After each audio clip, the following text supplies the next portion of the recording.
ভোটের মাঠে নারী পুরুষের ব্যবধান কি আরো বাড়লো নাকি কমলো? দেশের মোট ভোটার এখন ঠিক কত কোটি, আর নারী পুরুষের এই ব্যবধানটা কোন পর্যায়ে গিয়ে দাঁড়িয়েছে? চলুন 2025 সালের নভেম্বরের একেবারে টাটকা তথ্য দিয়ে জেনে নেই বাংলাদেশের ভোটার তালিকার ভেতরের খবর।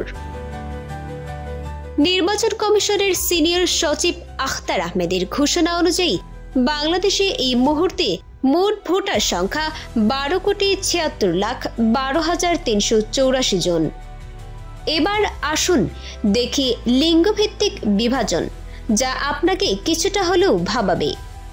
মোট ভোটারের মধ্যে পুরুষ হলেন 6,47,60,382 জন, আর নারী ভোটার 6,28,50,772 জন। এর সাথে যুক্ত হয়েছেন 1,230 জন তৃতীয় লিঙ্গের ভোটার। সবচেয়ে অবাক করা বিষয় হলো বর্তমানে নারী ভোটারের চেয়ে পুরুষ ভোটার প্রায় 9,000-এরও বেশি। গণতন্ত্রের পথে এগিয়ে চলা একটি দেশে ভোটার তালিকায় এমন ব্যবধান কিন্তু বেশ তাৎপর্যপূর্ণ। আর এই সংখ্যা কিন্তু স্থির নয়, প্রতিনিয়ত বাড়ছে।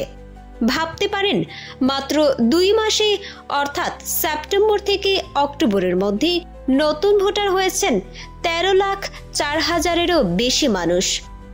চলতি বছরের মার্চে যেখানে মোট ভোটার ছিল প্রায় 12,37 লাখ, নভেম্বরে এসে তা 12,76 লাখে পৌঁছেছে, যা এক বিশাল উল্লম্ফন। ত্রয়োদশ জাতীয় সংসদ নির্বাচনকে সামনে রেখে এই যে তালিকা প্রকাশ করা হলো, দেশের ভবিষ্যৎ নির্ধারণে প্রতিটি ভোটই মূল্যবান। ভোটার সংখ্যার এই বৃদ্ধি এবং নারী পুরুষের অনুপাতের এই পার্থক্য নিয়ে আপনার মতামত কি? কমেন্ট বক্সে আমাদের জানান। এই ধরনের গুরুত্বপূর্ণ আপডেট পেতে আমাদের সঙ্গে থাকুন। বিজিএন টিভি 24 সংবাদ, যেখানে বিশ্বস্ততা সেখানে।